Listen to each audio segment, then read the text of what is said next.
Basketball is my life. I have nothing else. This is incredible. This is the best game football I've ever heard. Shooters. That's what we do. Shooters, a basketball podcast. Let's go. And welcome back, Season 2, Episode 6. And this is an exciting one because Round 1 of the NBL is complete. NBL is officially back. We got winners, we got losers.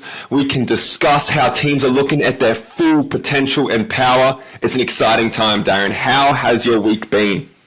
It's been great. What's not to like it? Like you said, opening round. It's where you can overreact on things. You can do anything you like because it's a first taste. It's a first look at all the teams, all you guys out there. So it's exciting. Basketball's exciting. Life's good as well. Just about to move house. So some good things happening. Well, tell us a little bit about the moving house. Have you got the keys? When do you move in? What's the furniture options? How are you feeling about it all?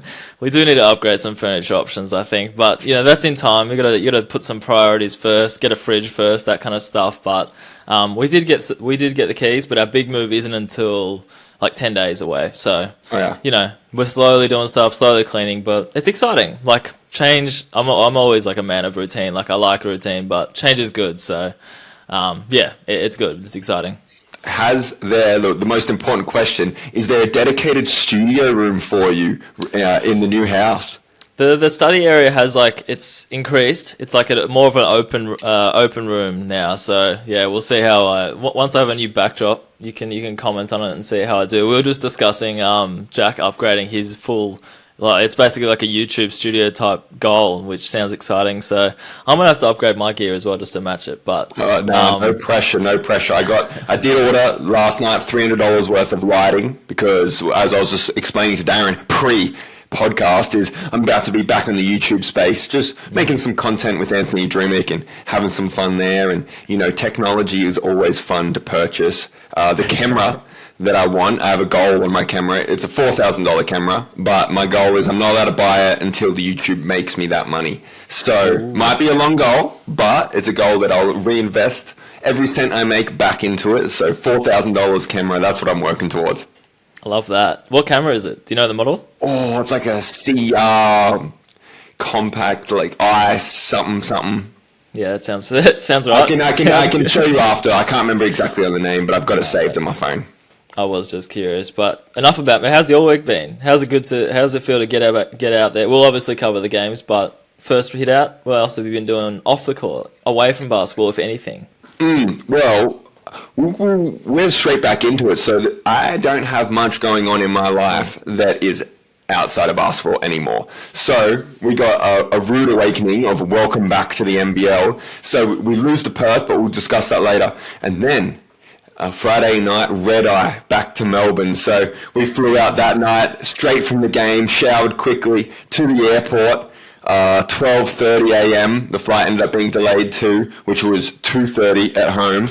And then we landed in Melbourne at 6 a.m. to where we needed to wait around for another 2 hours to fly back to Hobart. So most of the weekend was recovering from that. You're a bit sore, a bit tired, but then got some shots up on Sunday, straight back into it. Monday practice, Tuesday practice, Wednesday, Thursday practice, and you're preparing. The NBL is rolling. We're playing 1.5, 2 games a week, and so I don't have much going on outside my life other than focusing on that next game, reviewing the last one, and trying to get some wins for this beautiful club, Jack Jumpers. Sounds pretty cruisy, just grinding like all days basically, but that's your life now. That's the life you chose, but it's cool. It was obviously good to have NBL back in general. Before we jump into that, I just wanted to touch on Lauren Jackson returning to the WNBL at 42 years old. I didn't know. I kind of assumed she'd just keep going on because if she played last season and she was probably like, hey, I can still do this, but it's still crazy to put into perspective, so I just wanted to touch on that quickly. No, that's a good one there because that's unbelievable. Well, we're going to actually be doing a new little layout this season. So how we're going to be doing it, Darren, is we're going to be breaking down some game recaps. So we're going to be going through the games, talking about what we like, what we don't like. Then people love the hype up, so we're going to be talking at the end of that something individual, something we liked about the week. Doesn't always have to be basketball specific. We keep it for the grateful for, and then we want a bit more involvement from the listeners, so we're going to end with some listener questions, some comments, talk about the little competition we've got going on, because round one's just finished, so we're looking to get you guys a bit more involved in that there. But we are excited to talk about these games. So, Darren, would you like to start us off with Melbourne versus Southeast Melbourne? I would love to, because that was 28th of September was my settlement date and the date of the opening season. So, the opening game of the season. So it was a big day all around, but I had to, choose some. I had to have some priorities and choose them correctly. So I chose the house and didn't go to that game. But it was fun because my brother was actually there. He was shooting some photos for Melbourne United, which is quite funny because he was saying the amount of people that walked up to him in the arena and was just like, "G'day, Darren, how you going?" or something. And there was a fair few times where, so my brother Michael, he had the chance to correct him, whoever the person was, a fair few times. But there were some examples where it was just too quick. So he was just like, I couldn't even tell them that I wasn't Darren. So there was some puzzled faces around the arena, but I found that quite funny. But we're used to that. We're identical twins, by the way, for anyone who's wondering why the hell we're getting confused. But just a little side note on that game, it was amusing to hear about from both ends. Well, not to make it a competition, but was that a subtle flex to say in that Melbourne arena, you are the more famous brother? The podcast is growing the brand. They know the man behind the camera, and people are excited to see you at these games.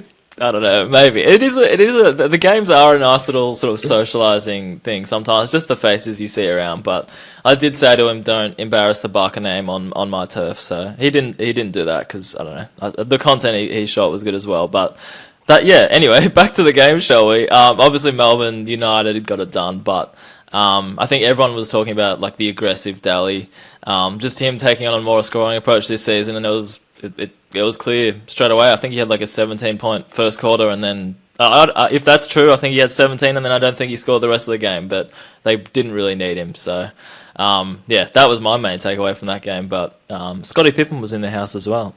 I know. I think if anyone follows the NBL, they knew that Scottie Pippen was in the house. How about good old Gaze getting a little touchy-feely with him on the side, a little shoulder grab here and there. I know there was some laughs about that, but I tell you what, they did make a great combo on the commentary, and it was cool to see him down here and supporting the great game of basketball in the NBL. I would like to touch on real quick about the Melbourne United because, you got to give a shout out to our podcast members, and Benny Air of Southeast Melbourne was playing well. He's defenses look like it's improved incredibly this year. He's looking quick on his feet, full court picking up. He's jump shot. He's hitting that little left, right jab into the shot, coming off those picks, looking and searching for that shot, and it's going down well, and he's playing some really good basketball. We'll touch on the next Southeast Melbourne game in the same week, but he carried that form over, and Benny Air's looking good right now. Brisbane, Adelaide, 86 Brisbane, 71 Adelaide. Adelaide came out storming up first in the first quarter, but Brisbane looks good this year with a team ran by Sobey. He's a powerhouse. He had that beautiful crossover to that baseline dunk. He's looking good. And then they've got some size in all areas. Their five men can rebound, run, move well, and they're going to be a good team this year. Did you get to watch that one yourself?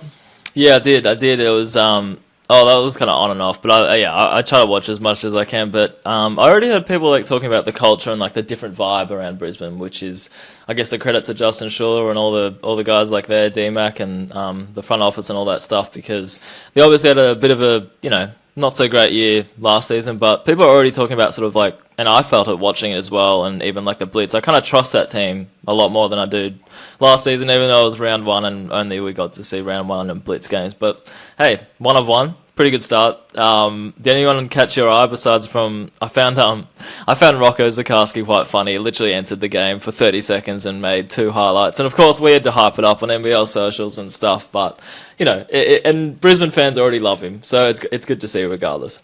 No, it is good. I mean, this is what we talked about in an earlier podcast. It's hard to find minutes in the NBL. I mean, you have a roster of 13, 14 guys, and there's a lot of winning habits that people won't understand that takes time to build.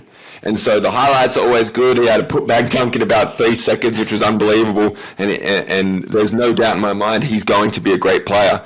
But the NBL is a tough place to find minutes consistently. And I think that could become the story of the next stars this year. How hard it is to consistently find minutes in a winning program.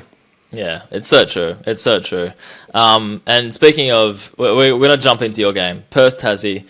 I will say, so the first 2 games of the round that we just touched on, this one from the jump, to me, the quality was right up there. Like, it was sort of, you guys were going at it. You guys started very well, and then Perth came back. But tell us about it. How did you feel? How did you feel from a team perspective? Obviously didn't get the points, but it was a close game, which is all I can ask for as a fan sometimes. Yeah, for sure. Well, I feel like we shot ourselves in the foot on this one. I mean, we started out strong, set the tempo to start the game. Obviously, the talking point of the night was Usher having 35 points and putting on a dominant performance. They shot 12 of 25 from the three-point line, so whenever that happens, it's hard to win. But we just were sloppy with a few things that hurt us at the end of the game. Some lazy fouls, some easy, sloppy turnovers. I had 2, one I threw out of bounds and one I threw to the other team for an and one. And so when you're playing on the road, especially against a high-powered offensive team like Perth, if you give up some of those easy ones, if you walk them to the free throw line and let them get comfortable, it's hard to win on the road. I mean, that place was rocking, a sellout. When they're getting and ones off my crappy passes off the baseline, it's hard to win those type of games. And so, we were down 16 points at one stage. We brought it back in Jack Jumpers fashion. We gave ourselves a chance to win, down 1 with 40 seconds to go. And hey, sometimes as the talent increases in the league, which I personally believe year in and year out, the talent is increasing. I mean, you got Bryce Cotton saying it's the most talented level he's ever seen in the NBL. The quality of athletes and the ability to jump, run is definitely at the highest since I've been. Good players are going to make shots. Yeah. I mean, a minute to go, we're down by 1, and Usher lines it up and says, this is my game. And so takeaways, don't overreact. Game 1, it's okay. And then it's always a good awakening of there's some things we got to clean up. Maybe we're not as good as what we thought we were. Learning how to win is a skill. And so it's always frustrating, flying back on the red eye, some grumpy faces. But we bounce back with a doubleheader this weekend. It's all about how can we improve. Yeah, for sure. And I was going to say, don't sweat that baseline turnover too much because broadcast almost missed it. I was actually I think I was looking at what was on screen, and then at the very last second they cut back and I had to rewind a bit, and I'm like, that was Jack's bad, but that's fine. It happens. But yeah, like you said, I think Jordan Usher was the guy. I just laughed at how energetic he was. Like, he seems like he's always yelling, always doing something. We've got some energetic guys in the league, but I don't know, judging from what he brought game 1, and I didn't get to see game 2 as close, but yeah, he's on 24/7. And yeah, he clearly, I think it was 35 points on debut, so not a bad effort for him. 100%. New Zealand Cairns. Yes. Abercrombie, 400th. Not bad, hey? Not bad. Are you going to get to that? How many games have you played now? Oh, it was your big 150th. There you go. So we should have shouted that out, to be honest. So a week full of milestones, 150th for you, a few more for Tom Abercrombie, getting to that 400 mark, but just a legend of the game. And he started off with an alley-oop dunk, which was quite nice, wasn't it? Just a nice storyline being written. Oh, that was incredible. I mean, to start your 400th game with an alley-oop dunk, it was awesome to see him running back laughing. Like, wow, that was too good to be true. But credit to the coach and the draw-up. What a pass, what a play, what a plan. It was perfectly executed. It was a nice touch, wasn't it? But Parker Jackson Cartwright was the headline of that game. 24 points, and it didn't take long. I said at the start of the episode, round 1's great because we can always overreact. We can always just throw out these things, and Derek Rucker's already labeling him as an MVP candidate, which I love. You start that well. If you watch that game closely, you obviously see what he did, but hey, if he's an MVP candidate after game 1, I'm fine with it. It's just got to be what he brings from now on. So I wasn't very familiar with his game before that, but yeah, he's announced himself pretty quickly. 100%. I mean, he was definitely the star of that show. He's he's tough to guard. I mean, when he's one of those guys, when he's making that three ball consistently and you get switched onto him or guards are guarding him, it's almost like, what do I do? He's going to blow by me with his speed. He's hitting that little step back pull up. To be honest, it's frightening. I'm scared. It's like, and we're going to see Jordan Crawford. We're going to see some games similar where in practice, when he's hitting that shot consistently, there's not a lot that people can do. Yeah, no, 100%. Especially with these smaller guards. Some nights, if they miss their first 2 threes, it lets guys tag off them a little bit more and play with the length, and it's tougher. But if they hit that first 2, then it becomes a matchup nightmare. Yeah, for sure. And it's worth noting that Cairns have they have a fair few injuries right now with like Tajee McCall, Taron Armstrong, Josh Roberts. I think Bull Cole even didn't play a heap. So it's obviously going to be tough seeing what they're actually like, even though they got the first round loss. But Taron Armstrong, I'm waiting. I've told you I'm excited to see him play, so just hurry up and come back. I think he should hopefully be back this week, or I don't know if they play 2 games, but yeah, that's one I'm 100% looking forward to. But Sydney Illawarra, not sure if you saw it. I didn't get to see it all, but if you did, great. Well, I'll take this segment over right here because I did watch, and there's particular games that you watch knowing that we're going to play them. You watch them a bit closer and a bit differently, less as a fan and more as okay, what are they doing well? How are they doing this action? Sydney got the win, 96-81.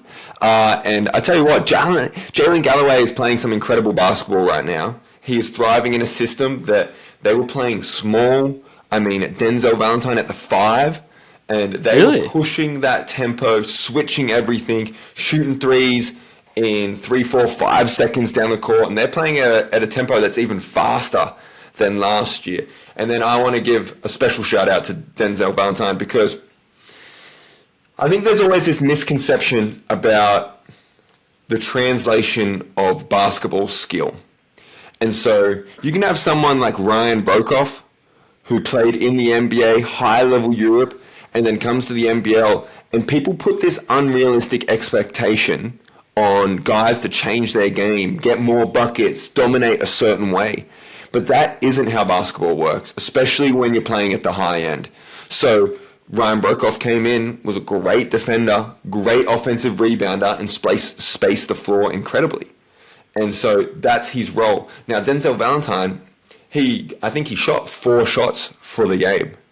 And so he's someone that knows how to affect winning. He's been winning his whole career, but that doesn't mean he's going to come into this level and be able to ISO cook and get feet in the paint whenever he wants. He makes winning basketball plays, and I think he ended the game with 8 points, 7 rebounds, and 9 assists or 10 assists. And that is winning basketball, throwing the extras, kicking it ahead, playing that Sydney style. And so I don't like this whole this expectation of certain guys doing certain things. They're disappointing. Oh, he's a high-level NBA player. He didn't score 30. But that wasn't necessarily their role, and that's not what they do well. And this is something that kind of frustrates me when I hear people talking about particular basketball players. And so it's like he did his job. He got a win. He played a great game. And he played a pivotal role in that win. And so, yeah, that was something watching the game that I noticed. He's a winner, and they're going to be tough to guard this year.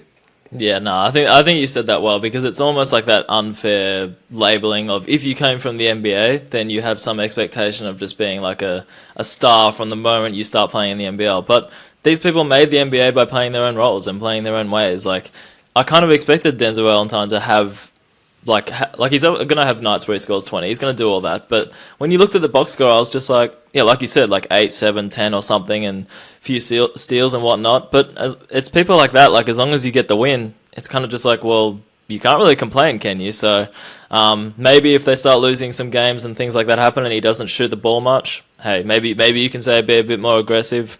Reminds me a bit like of Mitch McCarron. People have said him in the past, just like take a few more shots and all that. But these you guys made the league and made it wherever you're going to go by playing the way you do. So yeah, the game speaks for itself sometimes, and so does the win column. So that's what I took from that game. But I just wanted to touch quickly on their imports, Illawarra's imports. So I think the pressure will be on them, just particularly Justin Robinson and Gary Clark.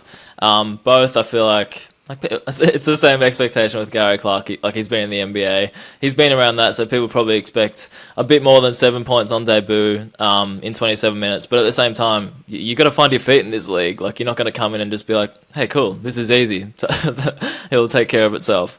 That's what I found. 100%. I mean, shout out to Corey Homicide, but this ain't no cupcake league. And there's a reason he was saying that, because it's hard to score consistently.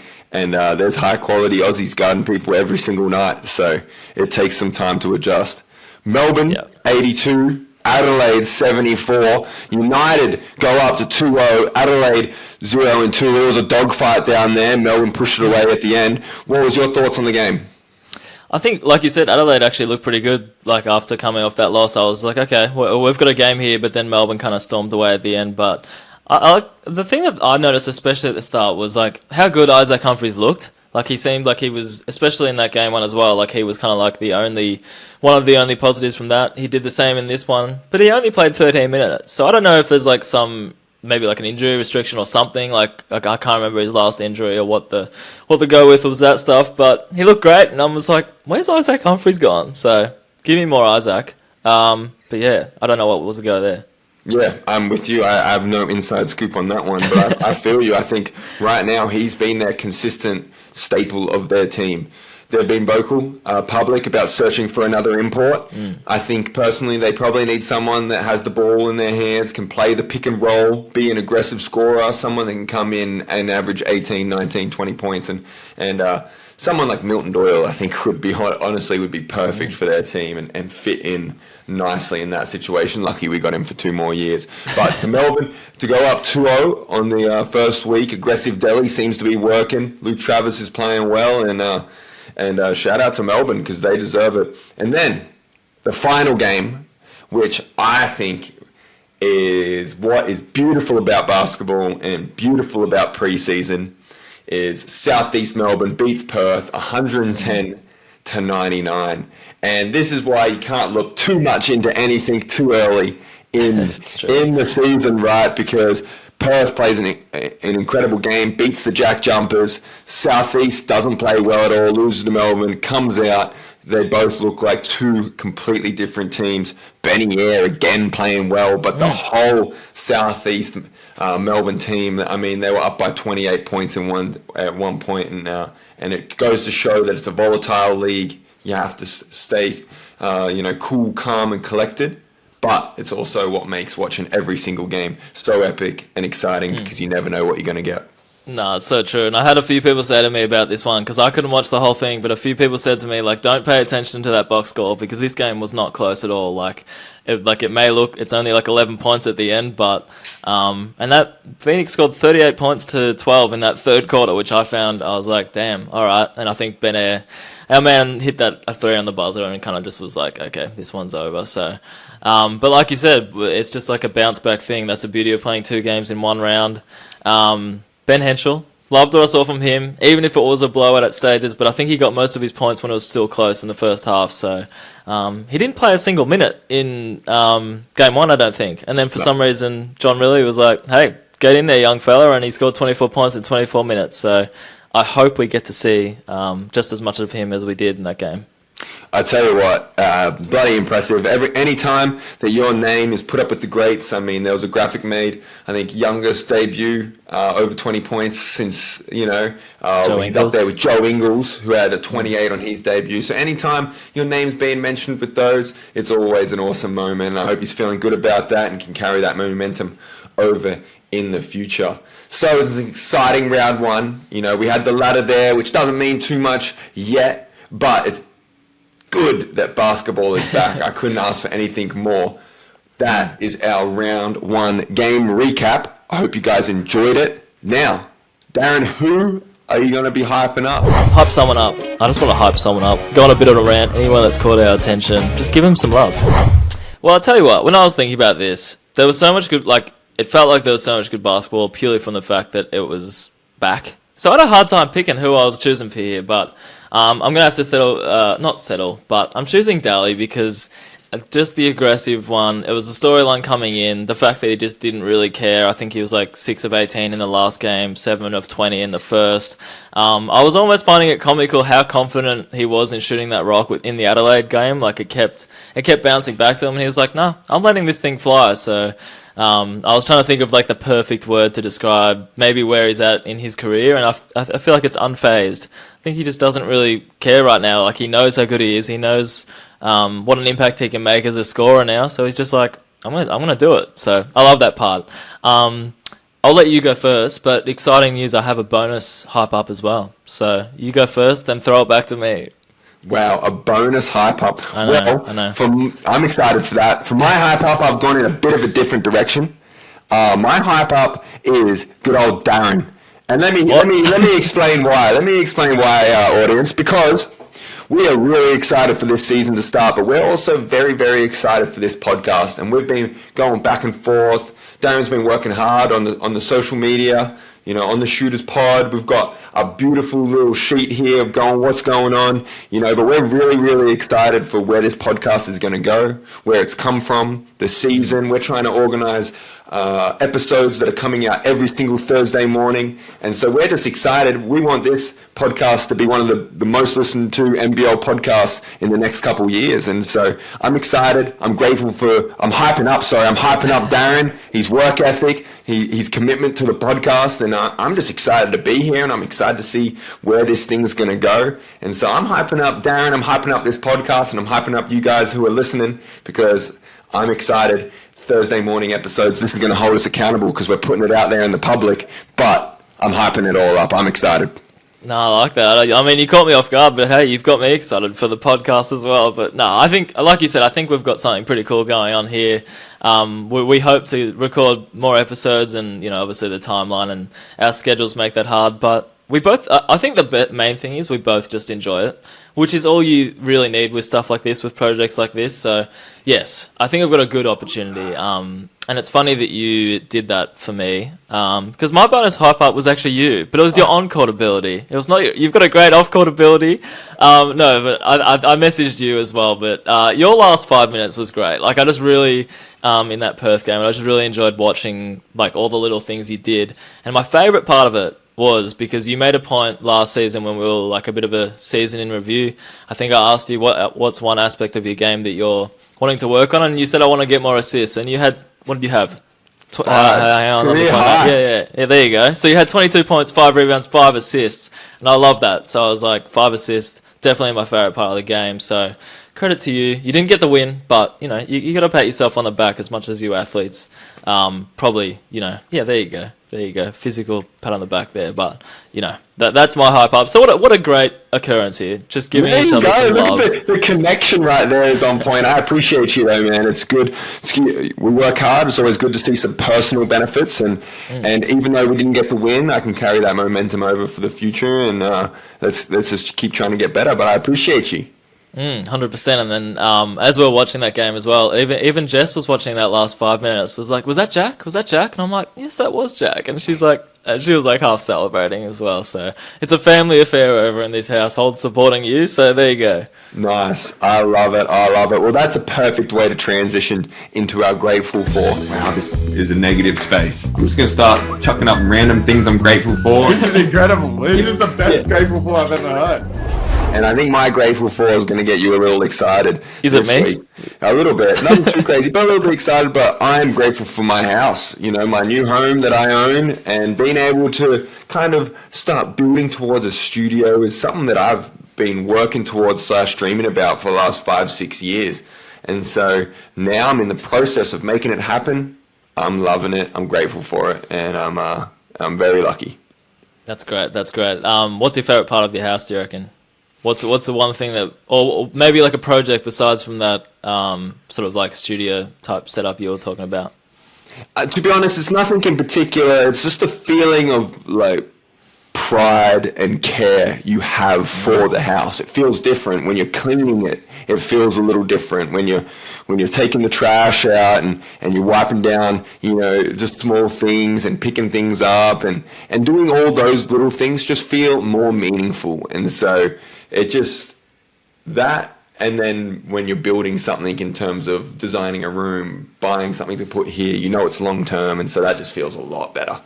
I actually totally get that, because there's been a few people that have been like, what's the most part of your what's the most thing you're looking forward to about moving into a new home? And I didn't really know how to answer it, besides from I was just like, I'm looking forward to keeping it more clean, or like more organized. Like, I didn't really know how to express that, but like you said, it's like you have a different element of care because it's actually yours. And yes, I 100% get that. But it's funny because I wrote down grateful for. I'm just grateful for like the stages in life. So that is exactly what you were talking about. The houses, the marriages. Everyone's having a wedding these days. We've both got one coming up. But it's just cool, like just embracing different change in your life. And the house stuff, it's kind of daunting at times when you just like your whole routine's going to change. Like even things like, I don't know, I have to drive to work now instead of walking and stuff. But the fact that you can just embrace that stuff, and it's fine to change. So I have to find a new hairdresser. How like that stuff? It's just like, that's just, I don't know. You're used to these things that are really not that big at the end of the day, but you know, you got to embrace it. And I think it's cool reflecting on the different stages in life you go through with your loved ones and all that as well. I love that. We're going to have to, in a couple of weeks, get a little hair check and see how the new hair's looking in comparison. And hopefully we won't have to, give you the feedback, the constructive feedback of, oh, maybe you should go back to the old barber. Hopefully it's, we love the new barber and you're looking sharp. That'd be disappointing, wouldn't it? That'd be disappointing. Very good. Last one. Some listener questions. I had one I really liked. Jaron Hugan sent through. He was just like, this is obviously towards you, not me. But one player, past and present, that you wish was your teammate. It's probably hard to think about one player, but if you've got some names, I'd love to hear them. No, I've definitely got some names. For me, the past one, and we're going to talk NBL here, not NBA, but past one, I wish I could have played with Andrew Gaze just for a season. And the reason I say that is only one season, because he takes all the shots and he shoots the ball every time he touches it. But two is I would love to see his ability. I'd love to learn from him, see what his daily processes are like, what his mental's like, how he trains, how he works out, and then notice his footwork. And so I would love to learn from one of, if not the greatest Australian scorer of all time. And so I'd love to have one season. I wouldn't want that much more than him. But Andrew Gaze. And then current. It's a good question. I think on court, I love people that are dogs. So, anyone that kind of is that Delhi, Shea Illy, guys like that, dudes that play hard. Finn Delaney is someone I'd love to practice with every day, because, would make each other better. And so anyone that's bringing that energy, playing hard. Anthony Drimmick would have been my answer last year, but I made that happen. And then I got a few friends that I would obviously love to play with. Like, I would love to play with Benny Ayre at some point, Nick Marshall at some point, Alex Madronia at some point, Isaac Humphries again at some point. These dudes that are like close off-court friends would be guys that one day, if we can make it happen, would be a dream come true. Yeah, no, I love that. Alex actually was very kind to me at Media Day when Cairns rolled in. He was just like, I don't know what he said, but he's just like, he started mentioning our podcast and the content I do and stuff just unexpectedly. So you always love that stuff. You do. This week, you're in Melbourne. Not yet, but you will be. And you're also going to be there filming games. Is that correct? That's exciting news. I'm putting the house aside. It's taken priority over 1 week, so we're back to normality where basketball is on top of that pecking order. Not really. Let's go. I like that. So we're going to be in the same building. The shooters are both going to be doing their shooting thing, and it's going to be an exciting game too. Us in Melbourne, there's no better place to be playing, and there's no better place to be getting a win. Maybe there or Perth, So it's exciting. It's a good week. Have you got anything coming up? Anything planned? Besides from that, not really. More house stuff. You just slowly do that. I will say, don't get confused if you do look at the baseline and you see my brother as well. He's going to be at that game as well. So you're going to see two of us. So you might see two of us in person, which many people haven't actually done. So you can validate there's actually two brothers out there and not just one of us running around, because we do the exact same thing, by the way. I absolutely love that. Well, I hope you guys enjoyed Season 2, Episode 6, the new little layout for the season. We're going to be talking a bit more basketball, but we're always keeping it light. We're always having a laugh. And most importantly, we're checking in on how each other's week were. But keep hitting us with any questions, following that Instagram page and letting us know what you enjoy listening to, what you'd love for us to talk about. But Darren, it's been an absolute pleasure. Have you got anything before we leave here today? It has been a pleasure, and I was just going to say, even if the audience didn't enjoy this much, I did. I enjoyed catching up, so at the end of the day, that's all that matters. As long as you did as well, we're happy. So, round 1, basketball's back, and that brings us positive spirits. Boom, let's go. We'll see you guys next Thursday.